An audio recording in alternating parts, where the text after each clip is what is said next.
Hey, good morning. Matt Briscoe here with the Hill Country Tribune, and our deepest thoughts and prayers are going out to North Carolina Senator Tom Tillis, who, as many of you know, that breaking news that we covered last segment was taken to a hospital in Washington, D.C., some bystanders performing CPR after a bike race and a collapse. Our thoughts and prayers are definitely with Senator Tillis this morning and all the folks out in his district in North Carolina.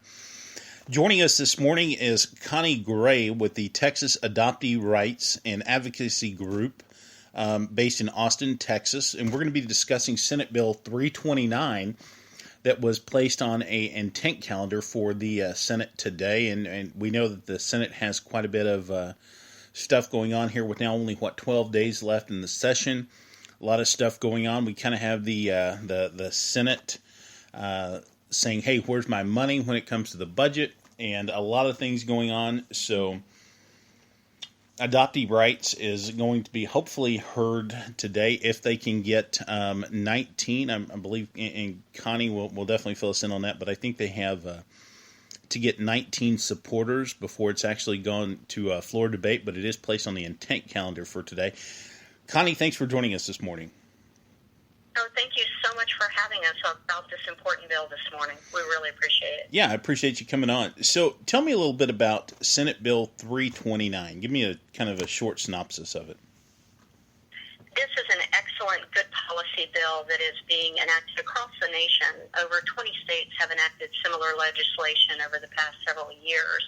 What this bill does is treats adult adoptees the same as non-adopted adults. They're able to go to the Department of State Health Services, get in the same line as everybody else, and obtain their original birth certificate.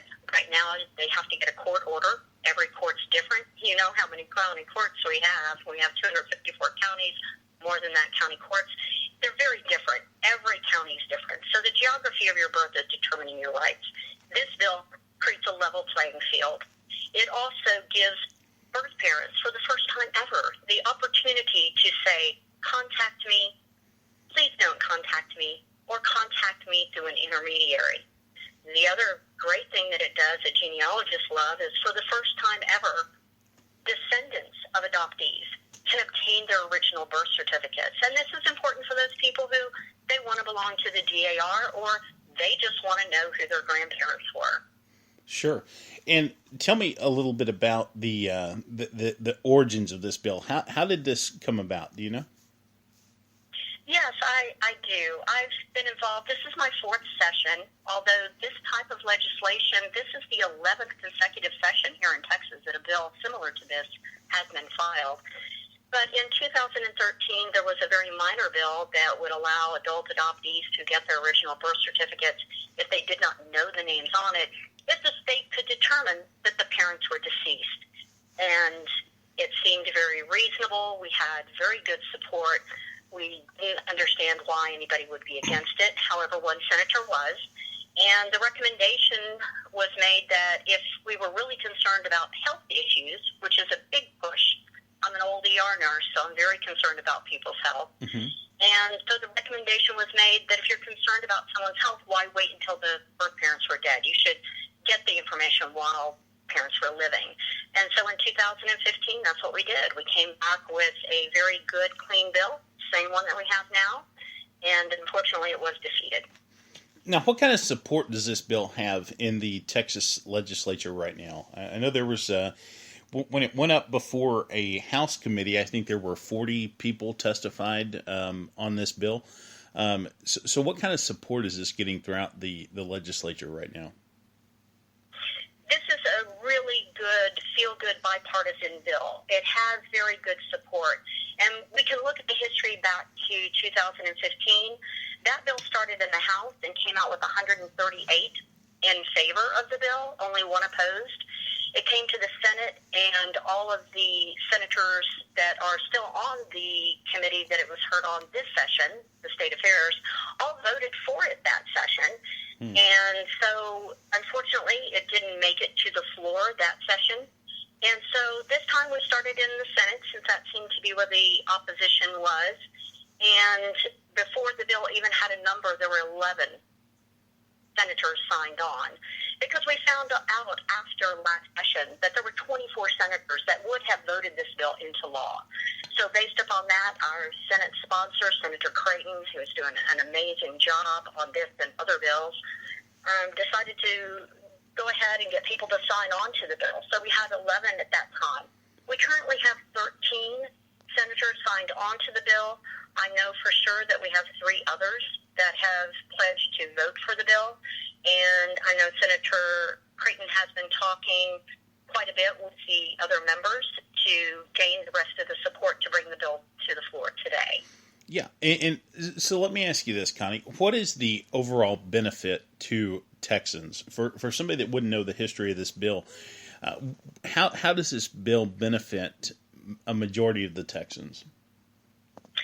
Well, adoption affects a lot of people. Although adoptees are about 2.5% of the general population, once you start going out from that, the birth parents, the adoptive parents, and the siblings, it really turns out that about 1 in 5 or 1 in 6 people are somehow connected to adoption.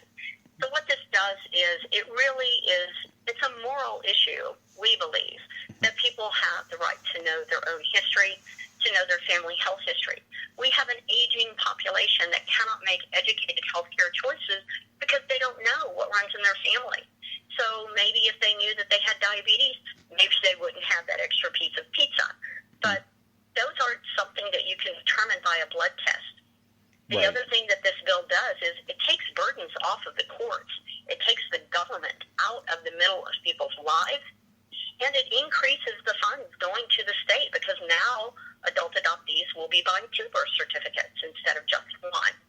Interesting. It creates an overall sense of well-being. There are a lot of emotional problems that come when somebody does not know where they are from or who their ancestors were. I've had one adoptee say, my parents are my parents. They'll always be my parents, but their ancestors are not mine. Interesting. And now there is, you say this is a bipartisan bill. Who all is going for this right now that you know of right now? You say it's getting quite a bit of support. I mean, are you getting support from like Senator Watson, Senator Campbell, Senator Buckingham? Where's any of the support coming from here? Well, the senators that have signed onto our bill, we have Betancourt, Birdwell, of course, Creighton. Mm-hmm. We have Estes, Garcia, Lucio, Menendez, Perry, Seliger, Van Taylor, Watson, and Perry. And so So this truly is a bipartisan bill. This truly is a bipartisan bill. Absolutely. This is a great bill. And we've had legislators from other states who have been involved with us say, this is the most important bill that I have ever passed. And, in fact, Vice President Pence signed a similar bill just last year as governor of Indiana. Right. I was going to ask you about that. Yeah. Yeah, he declared that he wanted Indiana to be the most pro-life and pro-adoption state. And, we think we can give Indiana a run for their money. Sure. We're pretty proud of our state, and we think that we can do better. And, Connie, where is the opposition to this? I mean, obviously there's some opposition out there. There's still obviously quite a few senators, I guess, that are against this. Where does the opposition lie, do you think? The opposition that we've come across has been in really some outdated myths that we can't seem to shake, even with all the data that we have. What are those? What are the myths? We get the response, abortion rates will go up if a woman knows that she will be located after the adoptee is an adult. Well, we know that's not true. When we look at the 2 states that never closed, Kansas and Alaska, those states have lower abortion rates and higher adoption rates. And in fact, just looking at Vice President Pence, I can't imagine anybody would accuse him of being pro-abortion. Sure. That flabbergasts me. Yeah. And so that's the one, and we've got all the statistics, and we've given it to everybody. And the other one is the privacy concern, which with the DNA testing right now and social media, right, those 2 things have really eroded privacy.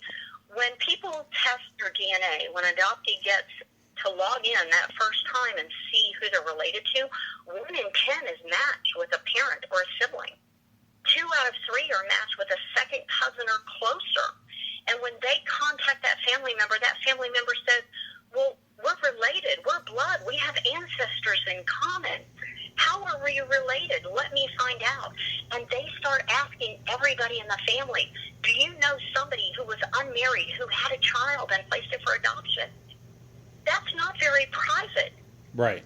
And so this bill actually increases the privacy. The other thing with social media, people holding up signs. I don't know if you've seen these.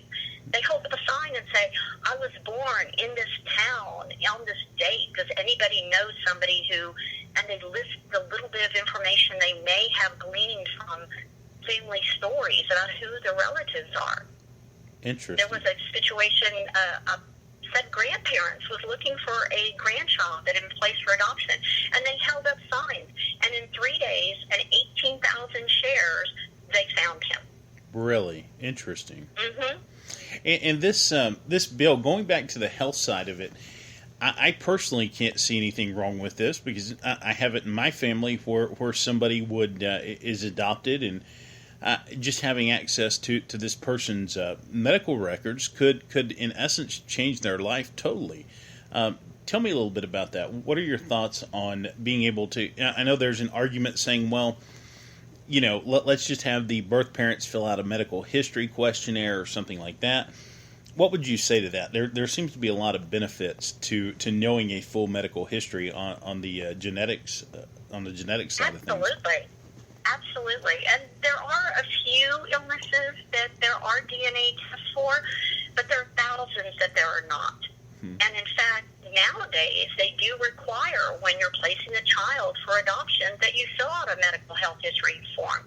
But again, we're comparing apples and oranges. The way adoption is done now is not the way it was done even 20, 30, 40, 50, 60 years ago.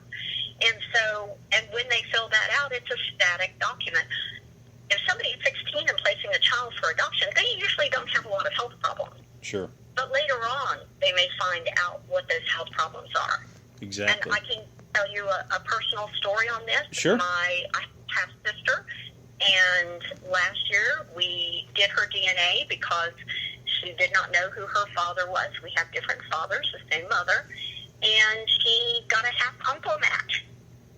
And through that, we were able to identify her birth father. My sister has high blood pressure, and it turns out her biological father had known about her but didn't know how to find her. And it turned out that he was on dialysis. Interesting. And so my sister knew, oh my goodness, I need to, take care of my blood pressure and take care of my health. And they were in communication for 3 weeks. She got to speak with her siblings on that side, and they planned to get together after Christmas. And as I said, he was on dialysis, and he died December 22nd before they met. Interesting. But she now knows all of her health history from that side. Interesting. 50% of her health she did not know. Sure. And it's 8:49 this morning. We're joined with Connie Gray of the Texas Adoptee Rights Group based out of Austin. And we're talking about Senate Bill 329, a bill that may get heard in floor debate today if they can get enough support for this. And it seems like they're getting close. And Connie, let me ask you here real quick. Is there a... totally lost my train of thought here. No. Yeah. So anyway, the reciprocation of this. What is the, if say a person is born in Pennsylvania, now lives in Texas, what is the reciprocation of of this law? It's very complicated. Every state is different, and I can tell you that Pennsylvania does